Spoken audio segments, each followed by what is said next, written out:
ሰላም ጤና ይስጥልኝ ውድ የብስራት ቴሌቪዥን የዩቲዩብ ቻናል ተከታታዮቻችን እንደምን አላችሁልን የብስራታ ፕሮግራማችን አሁን ጀምሯል በዛሬው የብስራታ ፕሮግራማችን የስፖርቱ ባለውለተኞች እንዴት ይታሰባሉ በሚለው ጉዳይ ላይ ቆይታ የምናደርግ ነው የሚሆነው ፕሮግራም አዘጋጅቶ ለእናንተ በማድረሱ መላክ ወልደ ሰንበትና ያንተነ ታረቀ ከመላው ስቱዲዮ ባለሙያዎች ጋር በጋራ ሆነን አብረናችሁ ቆይታ እናደርጋለን እስከ ፕሮግራማችን ፍጻሜ ድረስ አብራችሁን ቆዩ መሌ ሰላም እንዴት አለ ሁሉ ሰላም ሁሉ መልካም እንግዲህ በስፖርቱ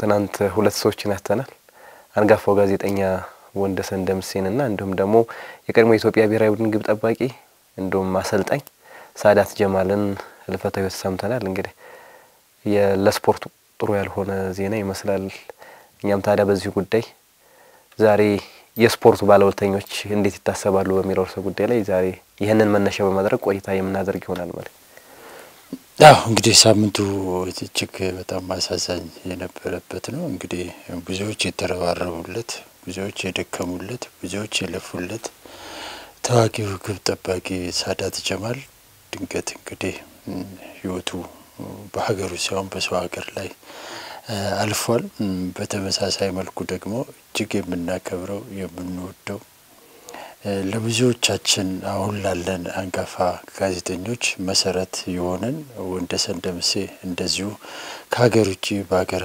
አሜሪካን ህይወቱ እንደዚሁ አልፏል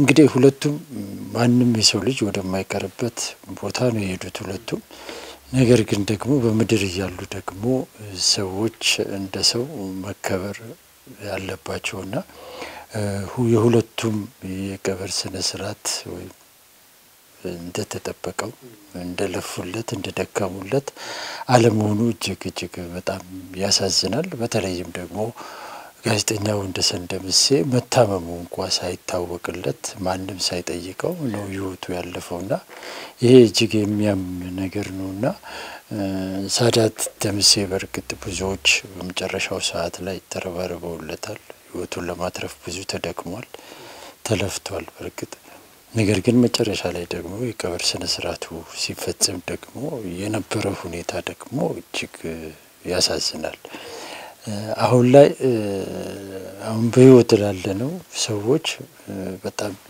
መጥፎ ልብ የሚሰብሩ ነገር ሰዎችን ማጣታችን አንድ ነገር ሆኖ ሰዎችን ካጣን በኋላ የምናየው የምንሰማው ነገር የበለጠ ልብ የሚሰብር መሆኑ ነው ትንሽ የሚያሳዝነው እነዚህ ሰዎች የነስም ይብዛም በህይወት ዘመናቸው ለሀገራቸው ለአብዛኛው ስፖርት አፍቃሪ የደስታ ምንጭ ሆኖ ኖረዋል ነገር ግን እነዛ ብዙዎችን ሲያስጨፍሩ ሚሊዮኖችን ሲያስደስቱ የነበሩ ሰዎች ግን እጅግ በጣም ጥቂት በሆኑ ሰዎች ሲሸኙ ትንሽ ልብ ይሰብራልና ነገን ተስፋ አድርገ እንዳትሰራ ሞራል ይነካል መታየው ነገርና ይሄ ነገር መቀጠል የለበትም ባለፈው ጊዜም ታስታውሱ እንደሆነ ድፍን ስቴዲየም አይደለም ድፍን ሀገር ሲያስጨበጭብ ሲያዝናና ሲያስደስት የኖረ ለብዙዎች ምሳሌ አሪያ የሆነው ታዋቂው እግር ኳስ ተጫዋች ሙሉጌታ ከበደ ሲሸኝ 500 ሰው እንኳን አልተገኘም በስፍራው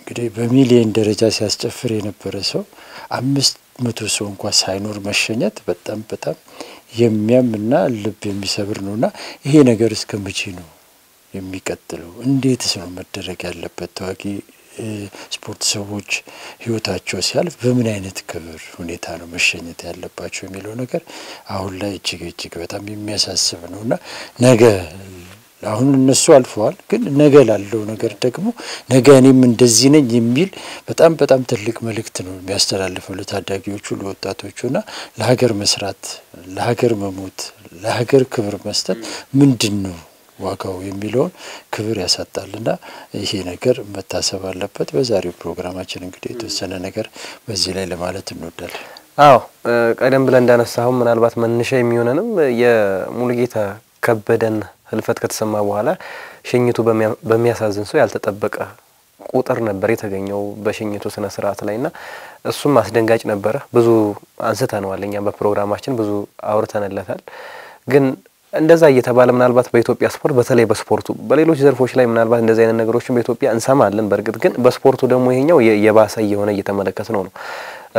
ሁለቱን ትናንት ህልፈታቸውን የሰማነው ጋዜጠኛው ወንደሰን ደምሴም እንዲሁም ተጫዋቹ ሳዳት ጀማልም የየራሳቸውን ጠጠር በስፖርቱ ላይ ወርውረዋል። የየራሳቸውን አሻራ አሳርፈዋል። ይነስም ይብዛምና ግን በሚገባቸው ልክ መከበር በሚገባቸው ልክ ቢያንስ ህልፈታቸው ከተሰማ በኋላ ያ ስቴዲየም ገብቶ የተመለከታቸው ደጋፊ ሙሉ ባይመጣ እንኳን በግማሽ 75% እንደዛ ሊመጣ ይገባው ነበር። ማለት በጊዜው ላይ ኖሩ ይችል ይሆናል። በዛ ሰዓት ግን እየተለመደ የመጣ ይመስላልና በተለይ የስፖርት ጋዜጠኞችን በተመሳሳይ ከዚህ በፊት ያለፉትንም ስንመለከት በሚገባቸው ልክ ሲሸኙ በሚገባቸው ልክ ሲከበሩ አልተመለከትንም። ተጫዋቾችም በተመሳሳይና እንደው የኢትዮጵያ ስፖርት ላይ ያለው ችግር ምንድነው? በተለይ እንደነዚህ አይነት ነገሮች ሲፈጠሩ በርግጥ ሳዳት ላይ ደስ የሚያሰኙ ነገሮች አሉ። ርብርብ ተደርጓል። ከታመመ በኋላ እሱን ለማሳከም ብዙ ነገሮች ተደርገዋል። ይሄ መበረታታት ያለበት ነው። ጥሩም ነው፣ ደስ ይላልም። ግን ደግሞ እንደዚህ ህልፈቱ ከተሰማ በኋላ ሽኝቶቹ ላይ ስትመለከት ትንሽ ቅር የሚያሰኙ ነገሮች አሉና ምክንያታችን ምንድነው? እንደዚህ የሆነበት ከትናንት ዛሬ የማይሻሻልበት ሁሌ እየሄደ ያለው ነገር የሚለውን ነገር እንመልከተው ማለት ይሄን ትንሽ ወደ በኋላ ላይ እናድርገውና መጀመሪያ ላይ ሁለቱ ታዋቂ ጋዜጠኛና እንግብ ጠባቂ እነማን ምን ነበሩ የሚለውን ትንሽ በተወሰነ ደረጃ እንቃኝና ወደዛ እንሂድ።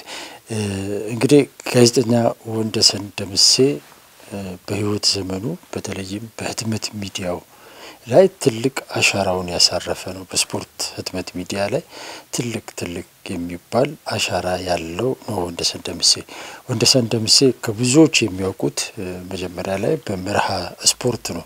መርሃ ስፖርት ሙሉ ለሙሉ በስፖርት ጋዜጣ ላይ በስፖርት ላይ ብቻ ትኩረት አድርጎ የሚሰራ በፌደራል ስፖርት ኮሚሽን የሚታተም ጋዜጣ ነው። እንግዲህ በተለይም በደርግ ዘመነ መንግስት ጊዜ ምንም ህትመት ሚዲያ ነፃው ሚዲያ ባልነበረበት ሰዓት ብዙዎች የሚከታተሉት ብዙዎች ስፖርትን ለመከታተል ምርጫቸው የሚያደርጉት በየ15 ቀኑ የሚወጣ የጋዜጣ ነው። ናዛ ጋዜጣ ላይ ያን ጋዜጣ ላይ ከሚሰሩት ታላላቅ ጋዜጠኞች መካከል አንዱ ወንደሰን ደምሴ ነው። ወንደሰን ደምሴ እንግዲህ እዛ ይጀምር እንጂ ከዛ ፕሬስ ድርጅት ውስጥም ገብቶ እንደዚሁ በጋዜጠኝነት ሰርቷል። በኋላ ላይ ደግሞ 1985 ዓመተ ምህረት የነፃው ፕሬስ አዋጅ ሲወጣ ሻምፒዮን ጋዜጣ ላይ እንደዚሁ ከአንጋፋው ጋዜጠኛ አበበ ወልደ ጻዲቅ ጋር ከሁሴን አብዱል ቀኒ ጋር በመሆን ሻምፒዮን ጋዜጣን ከነነ መኩሪያ ሊብሮም እዛው ላይ ነበረ። በዛ ላይ የመጀመሪያውን ነፃ ፕሬስ ጋዜጣ ሻምፒዮን ጋዜጣ ነው። እዛ ላይ እነዚህ አራት ጉምቱ የሆኑ ጋዜጠኞች ናቸው የኢትዮጵያ ስፖርት ነፃ ፕሬስ ላይ የጀመሩትና በእነዛ ውስጥ አንዱ ወንደሰን ደምሴ ነው። ወንደሰን ደምሴ ከዛ በኋላ ከሁሴን አብዱል ቀኒ ጋር ሆኖ ደግሞ ኢንተርስፖርት ጋዜጣ መስርተዋል።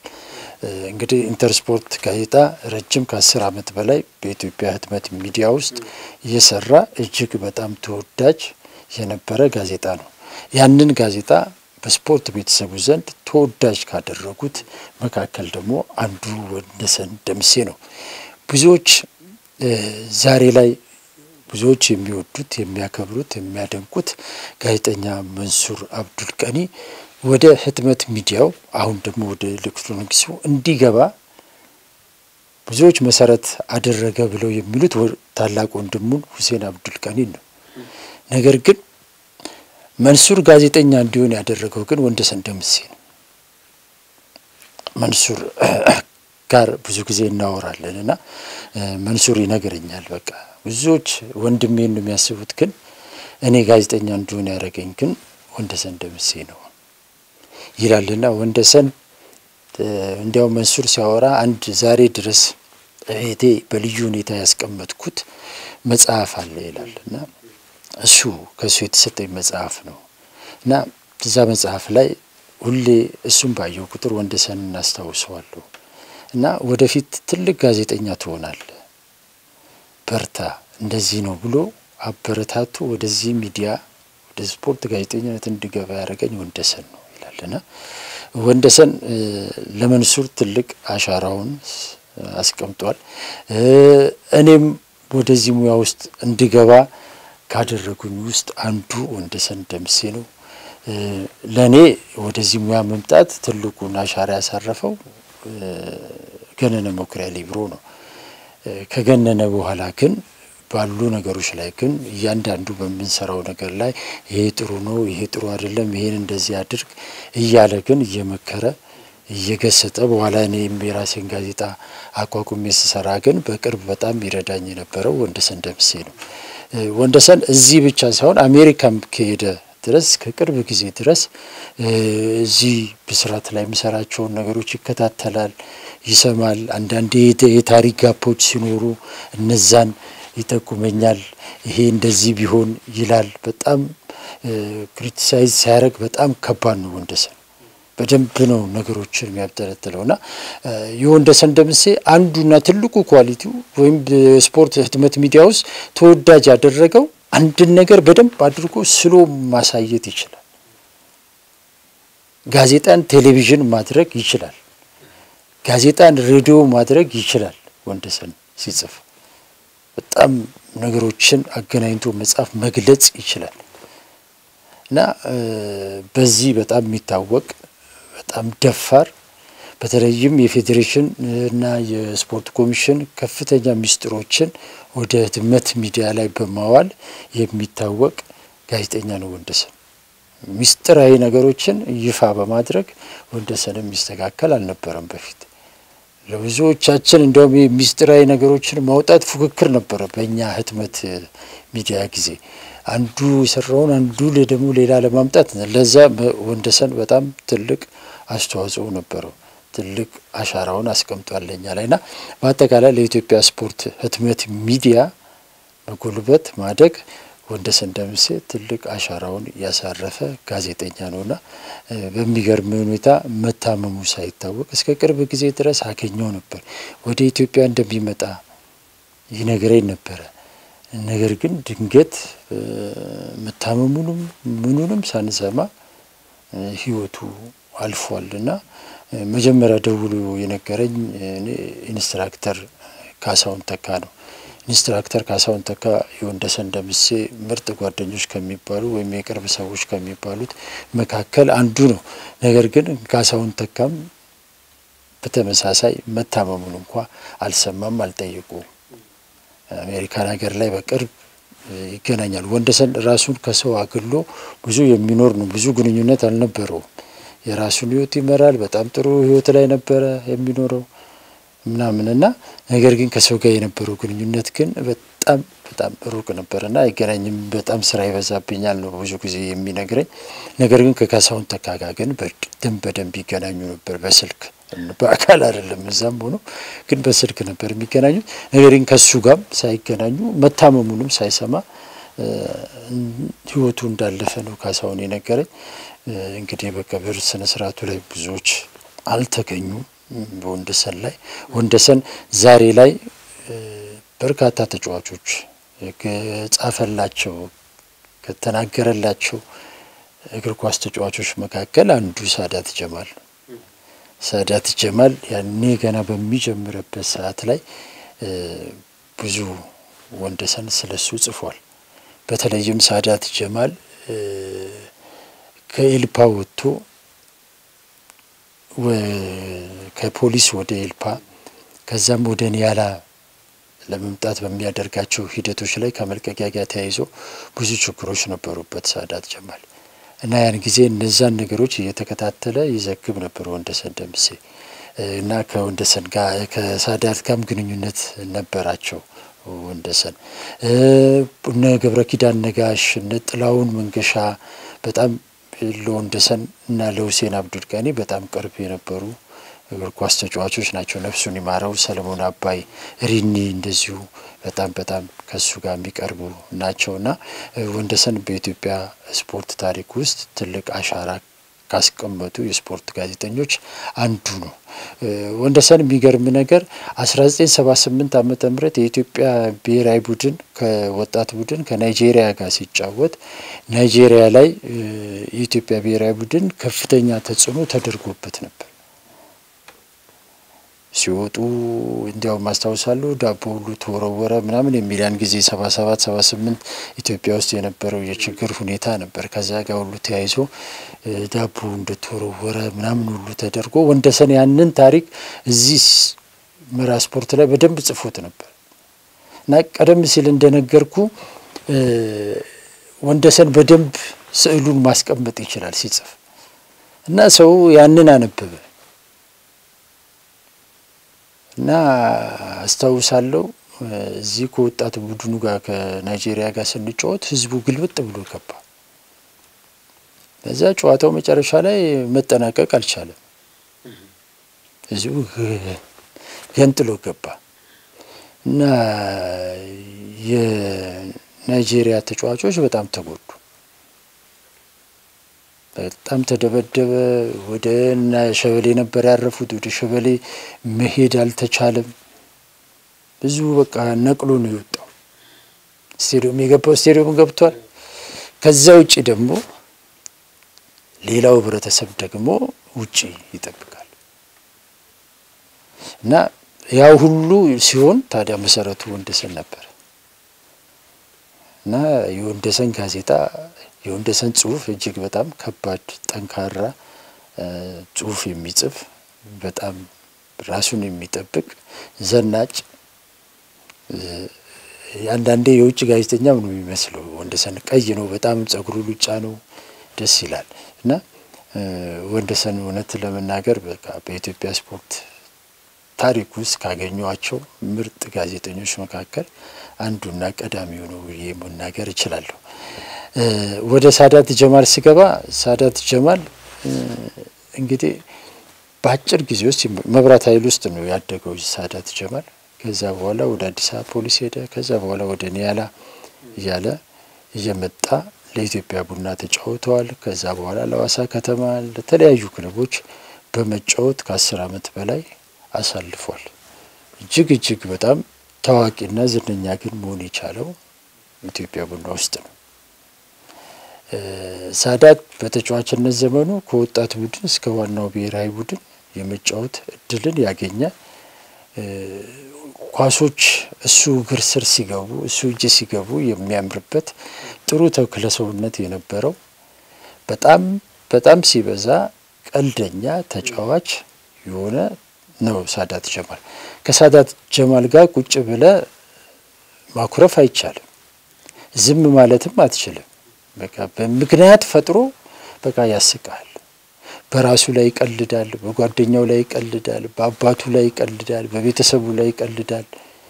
በጣም ሲበዛ ቀልደኛ ተጫዋች ነውና አባቱም በአጋጣሚ የቅዱስ ጊዮርጊስ ታዋቂ ደጋፊ ናቸው። ሁለቱ ሲገናኙ ደግሞ ይብሳል። እሳቸውም በጣም ቀልደኛ ናቸው፣ እሱም በጣም ሲበዛ ቀልደኛ ናቸውና ሳዳት የሚያሳዝነኝ እንግዲህ አባቱ አሁን ድረስ ታሞ የጤና ችግር አለባቸው። እሳቸውን ለረጅም ጊዜ ሲያሳክም ቁጭ ብሎ ብዙ እህቶች ወንድሞች ምናምን ነበሩት እና እኔ ሳዳትን እንደውም በጣም ያከበርኩት የወደድኩት የበለጠ እንድወደው ያደረገኝ እንደውም በአባቱ ጊዜ ያየሁት ቁርጠኝነቱን ለአባቱ ያለው ፍቅር ክብር በጣም የሚያስቀና ነበርና በሱ ነበር በጣም በቅርብ ሆኖ የሚከታተለው ምን የሚለው እና አባቱን ሲያስታምም ነበርና እሳቸው ነበሩ እንደውም በጣም ተጎርቶ እንትን ይላሉ የሚባሉ የነበሩት እሳቸው በህይወት እያሉ ግን እሱ ህይወቱ ማለፉ እጅግ በጣም ያማል። አባቱ ደግሞ እጅግ በጣም ከባድ ሚሆን ይመስለኛልና ትላንትናም እዛ ቀብር ስነ ስርዓቱ ላይ ሳያቸው በጣም ደክመዋል እሳቸው እና እሱ ነበር ብዙ የሚያግዛቸው የሚረዳቸው የነበረው። እሳቸውን በሱ ላይ ነው እምነት ያለውና ሳዳት በተጫዋችነት ዘመኑ እጅግ ከሚደነቁ ጥሩ ግብ ጠባቂ ከነበሩት ኢትዮጵያውያን እግር ኳስ ተጫዋቾች መካከል አንዱ የነበረ ነው። ማንም የሚክደው አይደለም። ሲጫወት ቢይዛቸው ኳሶች አየር ላይ ሲሄድ ምናምን ያምርበታል። በቃ ለበረኛ እየተፈጠረ ሰው ነው። እንደውም ሳዳት ቀልዱ አሸንፎት መሄድ ያለበት ደረጃ መሄድ ያልቻለ ሰው ነው። ወደ ቀልዱ ያመዘነ በቃ ሙያውን በደንብ አስረግጦ ይዞ ብዙ መጓዝ ሲችል ብዙ ካልተጓዙ ተጫዋቾች መካከል አንዱ ብዬ የምለው ነው ሳዳት። ብዙ ጥሩ ነገሮች አሉ። ተግባቢ ነው፣ ተጫዋች ነው ምናምን እና ያ ነገር አንዳንዴ መጫወቱ ለኳስ ተጫዋችነቱም የሚጠቅመው ነው። ነገር ግን እሱ አልተጠቀመበትም። የነበረውን ችሎታ የነበረውን አቅም አልተጠቀመም። ለዚህ ደግሞ ማስረጃው ኢትዮጵያ ብሔራዊ ቡድን ላይ ብዙ አልተጫወተም። መጫወት ማግኘት ያለበትን እድል እኔ አግኝቷል ብዬ አይደለም። ሳዳት ተጫውቷል፣ ነገር ግን መጫወት ያለበትን ያህል አልተጫወተም ሳዳት። እንግዲህ ወደ መጨረሻው ህይወቱ ስንመጣ መጨረሻ ላይ እንግዲህ ሳዳት በዋናነት በጉበት በሽታ ተጠቅቷል። ትንሽ የሳምባም ነገር ነበረበት። ብዙ ነገሩን ጤናውን አይከታተልም። እንዳልኩ ቀልድ ላይ ሳዳት ስለሚያበዛ ለሰዎች ጭንቀት የሚያስጨንቀውም ሰው ነው። ለሰው ደራሽም ነው ሳዳት። በነገራችን ላይ እንደሚቀልደው እንትን እንደሚለው አይደለም። እንዲህ ነው ከተባለ በተለይ ለኛ ለስፖርት ጋዜጠኞች በተለይ በዛ ጊዜ ለነበርን ጋዜጠኞች ትናንትናም እያወራን ነበር። ሁሉ ጋም እኔ ጋር ብቻ ይመስለኝ ነበር። ለኔ ብቻ ያለው ፍቅር ለኔ የነበረው ክብር ይመስለኝ ነበር። ግን ትናንትና ግን ሁላችንም ተገናኝተን ስናወራ ግን ሁላችንንም በተመሳሳይ መንገድ ነበረ የሚመለከተን።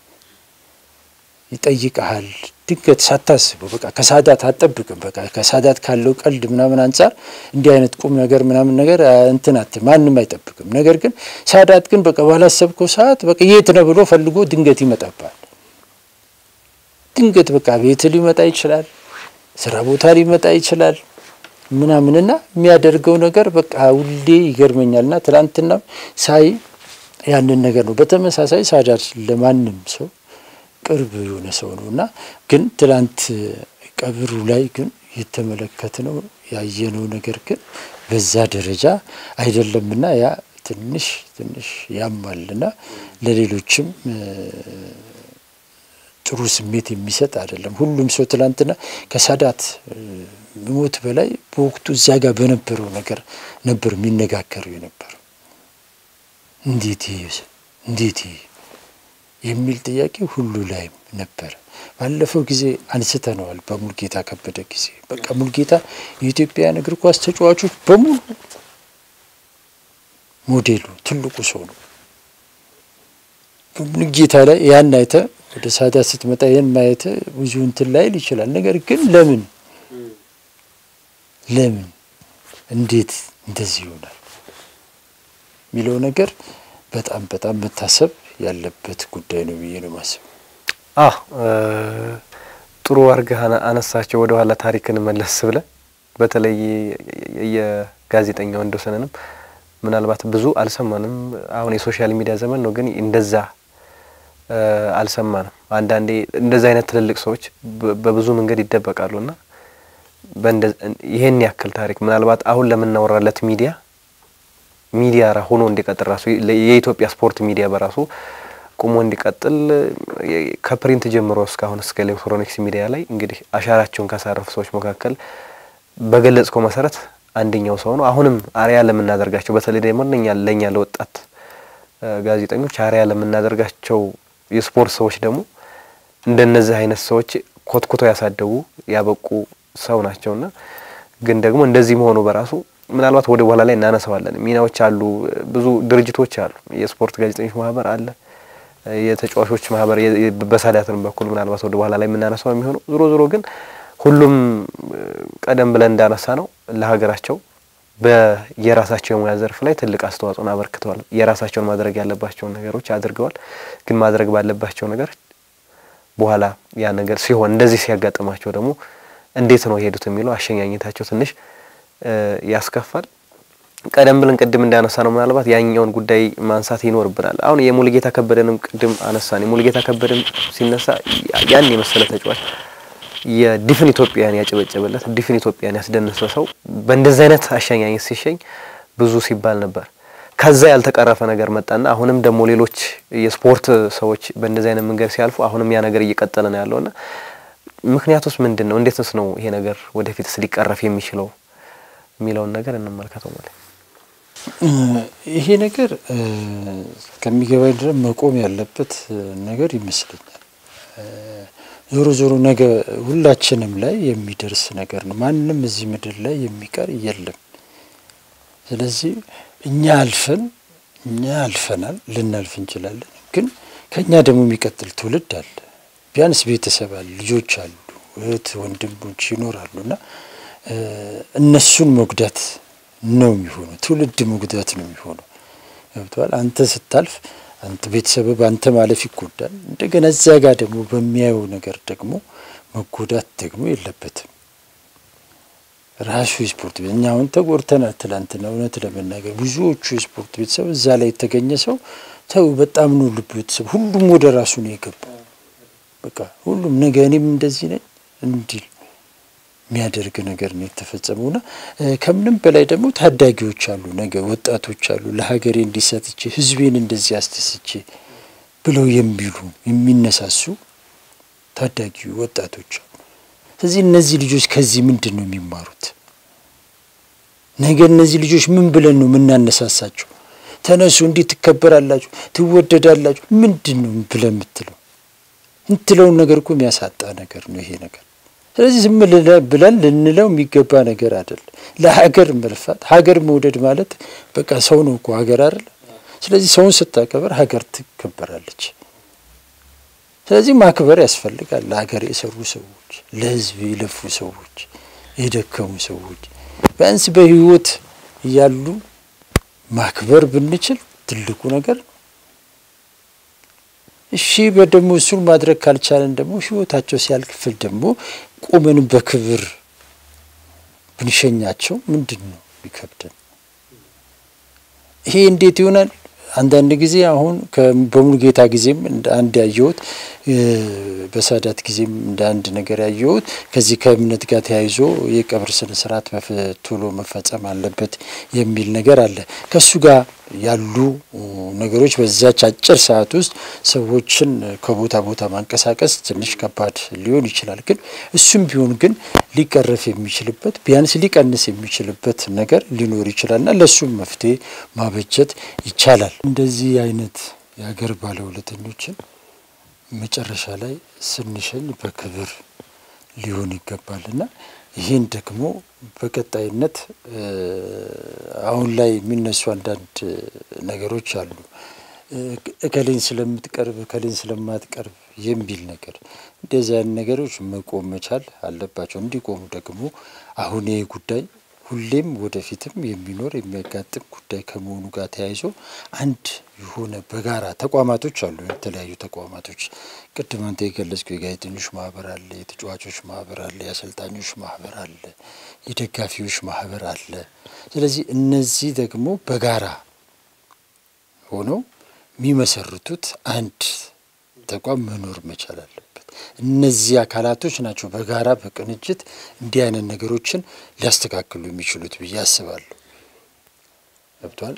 ስነ ስርዓቱ እንዴት እናሳምረው፣ እንዴት የክብር አሸኛኘት ይደረግላቸው በሚል እነዚህ ተቋማቶች በቅንጅት የሚሰሩበት አንድ ተቋም መገንባት አለበት።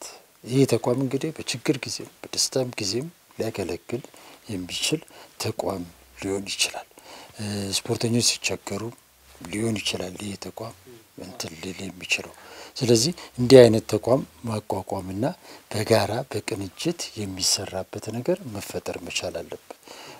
የጋዜጠኞች ማህበር ጉዳዩን ተደራሽ ከማድረግ አኳያ የራሱን ትልቅ ሚና ይጫወታል። የተጫዋቾች ማህበር ተጫዋቾቹን በማስተባበር በማክበር የቀድሞ ተጫዋቾችን ያውን ተጫዋቾችን በማስተባበር በስነ ስርዓቱ ላይ በልዩ ሁኔታ እንዲገኙ ማድረግ። ትናንት አንዱ ጥያቄ ነበረው ይሄ ነበር። የት አሉ የድሮ ተጫዋቾች? የት አሉ አሁን ያሉ ተጫዋቾች?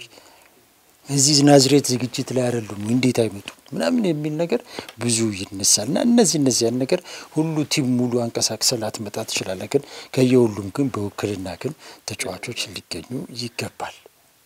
ነገ ለነሱም ስለሆነ ነገ ማንም ላይ ሊደርስ የሚችል ጉዳይ ስለሆነ ስለዚህ እንደዚህ አይነት ስነ ስርዓቶች ሲኖሩ ሁሉም በጋራ የሰሩት ለሀገር ነው።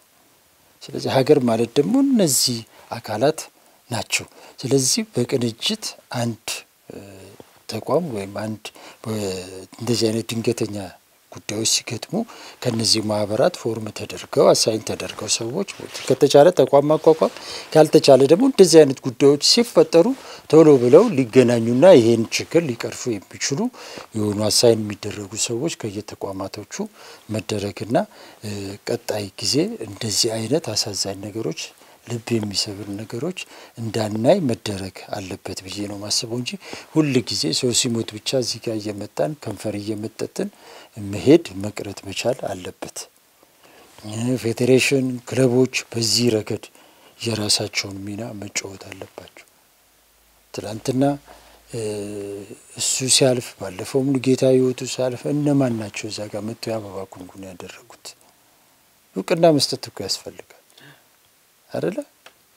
ነገ ዛሬ ቡና ተጫዋች ወይም የሆነ ከቡና ወይም ነገ ከጊዮርጊስ ስላለፈ ብቻ የጊዮርጊስ ከቡና ስላለፈ ቡና ብቻ ሳይሆን ከማንም ኢትዮጵያዊ ክለብ ተጫዋች ሲያልፍ ህይወቱ ሲያልፍ በሀገር ደረጃ የሚከበርላቸው በሀገር ደረጃ፣ በክልል ደረጃ የሚከበርላቸው በክልል፣ በክለብ ደረጃ የሚሆን በክለብ፣ በየክለቡ እንደዚህ አይነት መዋቅሮች ሊኖሩ ይገባል። ማሊያህን ለብሶ እስከተጫወተ ድረስ ክብር ልሰጥ ይገባል፣ እውቅና ልሰጥ ይገባል። የአንድ ተቋም ትልቅ መገለጫ ምን ነው? ይሄ ለተቋሙ መልካም ስም ግንባታ ያለው ሚና ትልቅ ነው። ስለዚህ ይሄ በሀገር ደረጃ ከዛ እያለ በክልል በከተማ ከዛ በክለብ ደረጃ ጭምር ሊደረግ የሚገባ ጉዳይ ነው።